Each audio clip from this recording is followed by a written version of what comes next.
Halo semua, kita tahu bahwa Indonesia merdeka pada tanggal 17 Agustus 1945. Tetapi, benarkah kita sudah benar-benar merdeka? Benarkah tidak ada yang menjajah kita? Nah, pada video ini, kita akan membahas tentang penjajahan pikiran. Karena, siapapun kita, pikiran kita bisa dijajah oleh orang lain tanpa kita sadari. Jadi, pada video ini, kita akan membahas bagaimana ciri-ciri orang yang dijajah pikirannya, bagaimana proses penjajahan pikiran, apa yang bisa kita lakukan jika kita sadar bahwa pikiran kita dijajah, dan apa yang bisa kita lakukan jika kita tahu bahwa pikiran orang lain sedang dijajah. Oke, kita mulai aja ya.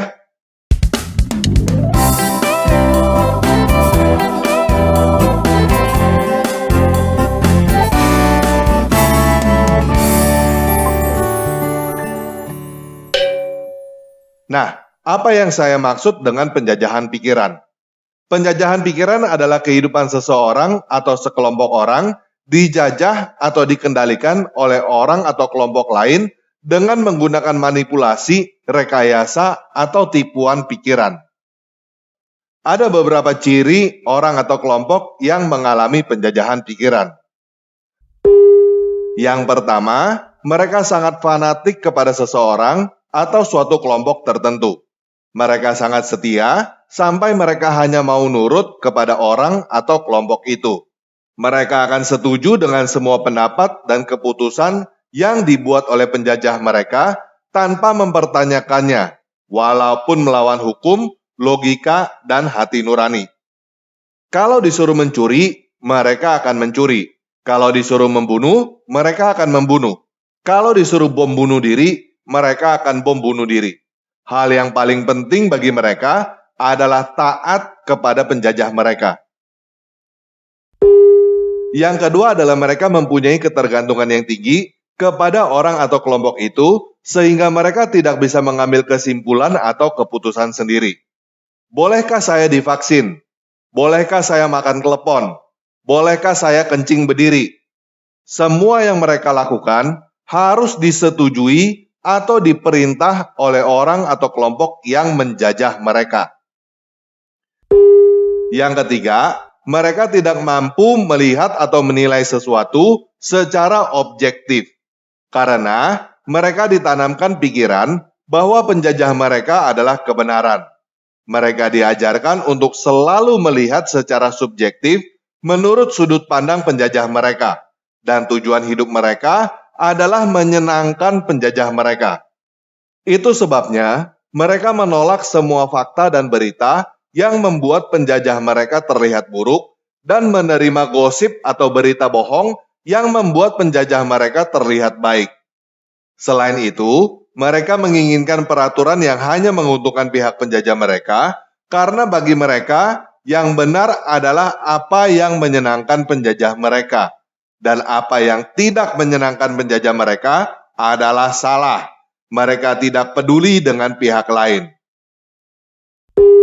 Yang keempat, mereka terisolasi atau terputus dari hubungan dengan orang atau kelompok lain. Mereka ditanamkan pemikiran bahwa semua orang yang bukan kelompoknya adalah orang bodoh yang tidak paham atau musuh yang mempunyai motivasi buruk.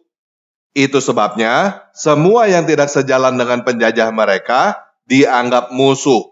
Mereka tidak bisa mengerti atau memahami orang atau kelompok lain.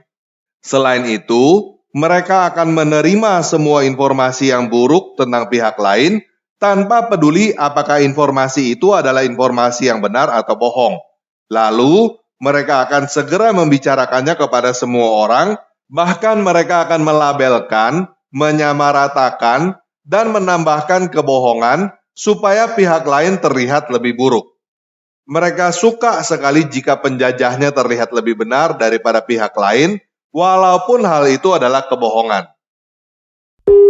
Yang kelima, mereka sangat menjaga dan melindungi penjajah mereka, karena mereka dimanipulasi dengan pemikiran bahwa penjajah mereka melindungi mereka. Padahal itu adalah kebohongan. Kenyataannya, merekalah yang melindungi penjajah mereka.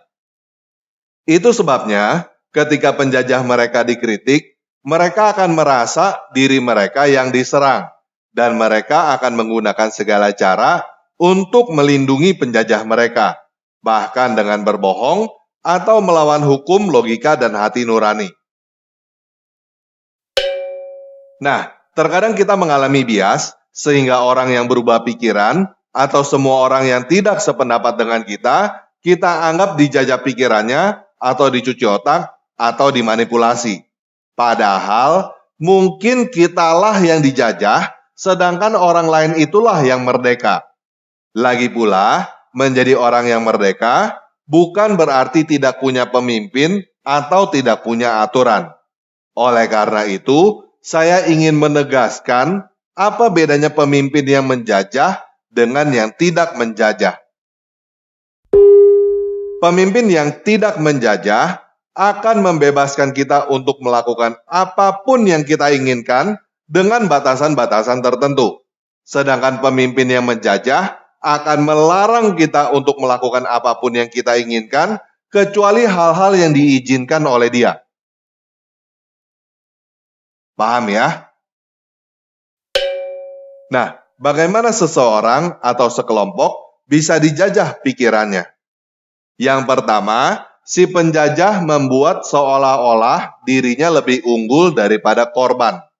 Hal ini bisa dilakukan dengan cara menekan atau menyiksa secara fisik, mental, atau emosi.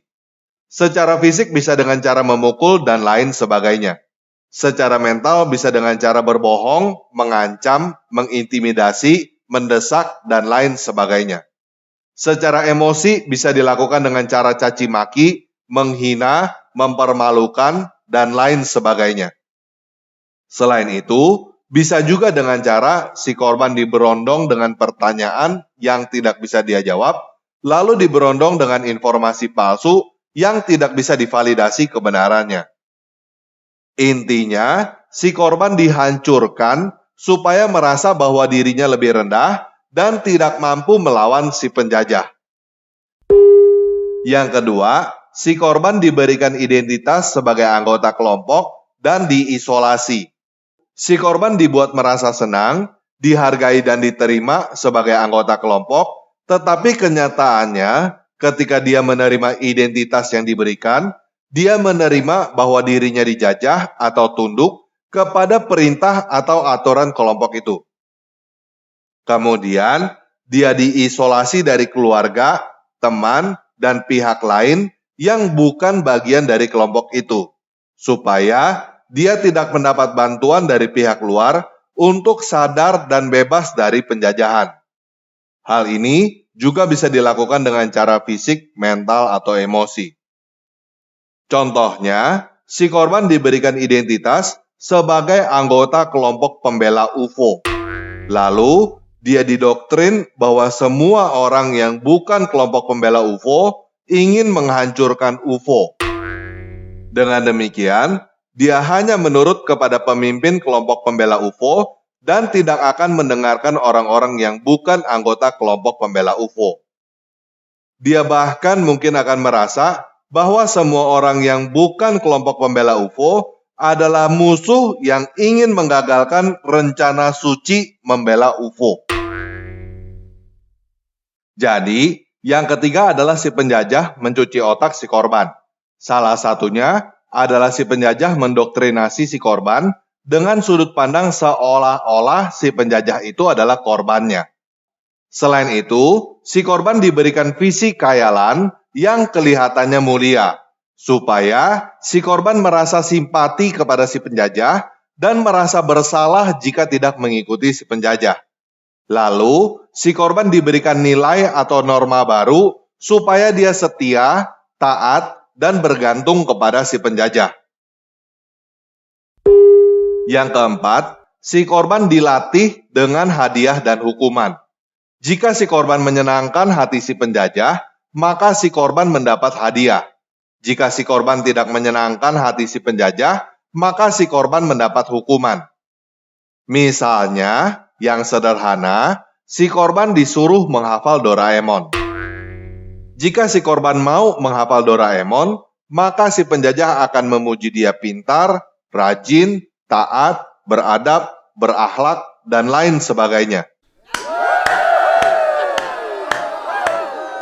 Jika si korban tidak mau menghafal Doraemon, maka si penjajah akan memaki dia bodoh, malas, pemberontak, nakal, zolim, dan lain sebagainya.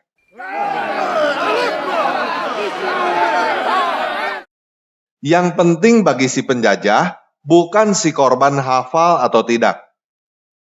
Yang penting bagi si penjajah adalah si korban melakukan apa yang dia suruh tanpa bertanya, dan si korban tidak berani untuk melakukan apapun jika tidak diperintahkan atau tidak mendapat persetujuan dari si penjajah.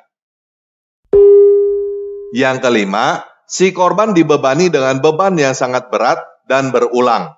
Hal ini supaya pikiran si korban menjadi penuh dengan berbagai hal dan kesibukan, sehingga dia tidak mempunyai kesempatan untuk berpikir secara bebas. Misalnya, setiap hari disuruh baca Doraemon bahasa Jepang dari pagi, siang, sore, malam. Kemudian disuruh nyanyi 5 kali sehari sambil jedukin pala ke tembok dan lain sebagainya. Sehingga pikiran si korban penuh, tidak mampu untuk memikirkan atau melakukan hal yang lain. Yang keenam, si korban mengalami proses pengujian dan pengulangan. Caranya, si penjajah menggunakan berbagai hal yang kecil, tidak bermanfaat, dan terkadang konyol untuk menguji apakah si korban setia dan taat. Contohnya, disuruh cukur jenggot separuh, memakai baju badut, mencuri, dan lain sebagainya. Jika mereka menolak atau mempertanyakan, maka semua langkah diulangi lagi. Si korban akan dibuli lagi, dicuci otak lagi, dilatih lagi, dan diberikan beban yang lebih berat. Lalu, diuji lagi dengan disuruh melakukan berbagai hal, sampai dia menurut apapun juga yang disuruh tanpa mempertanyakan. Itulah sebabnya mereka bisa sampai melakukan bom bunuh diri untuk menyenangkan si penjajah. Sampai di sini paham ya? Nah, apakah kamu mau dijajah? Perlu kita akui bahwa untuk terlepas dari penjajahan bukanlah hal yang mudah. Butuh keinginan yang kuat, perjuangan, dan pengorbanan. Tetapi bukan berarti hal itu tidak mungkin untuk dilakukan. Ada beberapa hal yang perlu kamu lakukan supaya kamu merdeka dari penjajahan. Yang pertama, kita harus menyadari bahwa kita dijajah. Walaupun terkadang kita sulit untuk mengakui bahwa kita dijajah. Mungkin kita merasa malu atau takut jika kita mengakuinya. Tetapi hal ini harus kita lakukan jika kita ingin merdeka. Kita harus tahu posisi dan keadaan kita yang sesungguhnya, dan kita harus tahu siapa yang menjajah kita. Kita harus tahu kekuatan dan kelemahan kita, juga kekuatan dan kelemahan penjajah kita. Yang kedua, kita harus mempunyai keinginan untuk merdeka. Banyak orang yang sadar bahwa mereka dijajah, tetapi mereka tidak mau merdeka. Mungkin mereka merasa nyaman atau terbiasa dijajah, karena mereka punya mental budak. Jadi, buat teman-teman yang merasa tidak apa-apa dijajah, saya mau tanya satu hal. Apakah kamu mau keturunan kamu menjadi budak yang dijajah juga? Kalau kamu tidak mau keturunan kamu menjadi budak yang dijajah, maka kamu harus merdeka. Karena jika kamu tidak mau merdeka, kemungkinan besar keturunan kamu juga tidak mau merdeka. Terkadang, orang tidak mau merdeka karena seseorang yang dia sayangi atau orang tuanya tidak merdeka. Mereka merasa bersalah jika mereka merdeka, sedangkan orang tuanya masih menjadi budak. Nah, buat teman-teman yang ingin merdeka, tetapi orang tuanya masih mau menjadi budak, saya mau katakan kepada kamu begini. Jika kamu ingin orang tua kamu merdeka, kamu harus merdeka dulu. Lalu, setelah kamu merdeka dan punya cukup kekuatan, kamu bisa membuat orang tua kamu merdeka. Paham ya? Nah, jadi untuk merdeka, kamu butuh kekuatan yang cukup. Oleh karena itu, kamu butuh yang ketiga, yaitu cari bantuan. Kamu tidak perlu takut atau malu untuk minta bantuan orang lain. Kamu perlu orang lain yang mau dan mampu untuk membantu kamu merdeka. Yang keempat, kamu harus membuat strategi untuk terlepas dari penjajah. Mungkin cara terbaik untuk terlepas dari penjajah adalah pergi sejauh mungkin dan putuskan hubungan. Jika hal itu tidak memungkinkan, maka kamu harus melawan penjajah kamu. Kamu akan dikatai pengkhianat, pemberontak, dikucilkan, bahkan mungkin dianiaya. Jadi, kamu harus menghimpun kekuatan untuk menghadapi segala gempuran yang akan terjadi. Yang kelima, kamu harus menyatakan kemerdekaan. Kamu harus membuang identitas yang lama dan mengambil identitas yang baru sebagai orang yang merdeka. Yang keenam, kamu harus lupakan masa lalu dan lanjutkan hidup dalam kemerdekaan. Kamu harus melawan segala bentuk upaya dan tipuan si penjajah untuk menjajah kamu kembali. Satu hal yang pasti, si penjajah itu penuh tipuan. Jadi, jangan percaya kepada si penjajah itu. Paham ya? Nah, bagaimana jika kita mengetahui bahwa seseorang dijajah pikirannya? Kita tidak bisa memaksa orang untuk merdeka jika mereka tidak mau merdeka. Jadi, yang pertama harus kita lakukan adalah membuat dia sadar bahwa dia dijajah. Yang kedua adalah memberikan dia segala informasi tentang kemerdekaan dan memberitahukan dia bahwa dia mempunyai pilihan untuk merdeka. Yang ketiga adalah bantu dia hanya jika dia sadar dan mau merdeka. Jika dia tidak mau merdeka, biarkan dan abaikan, karena tidak ada gunanya membantu dia merdeka. Jangan sampai malah kita yang diseret masuk ke dalam penjajahan. Oke, sekian video kali ini. Yesus Kristus penguasa saya mengasihi kamu.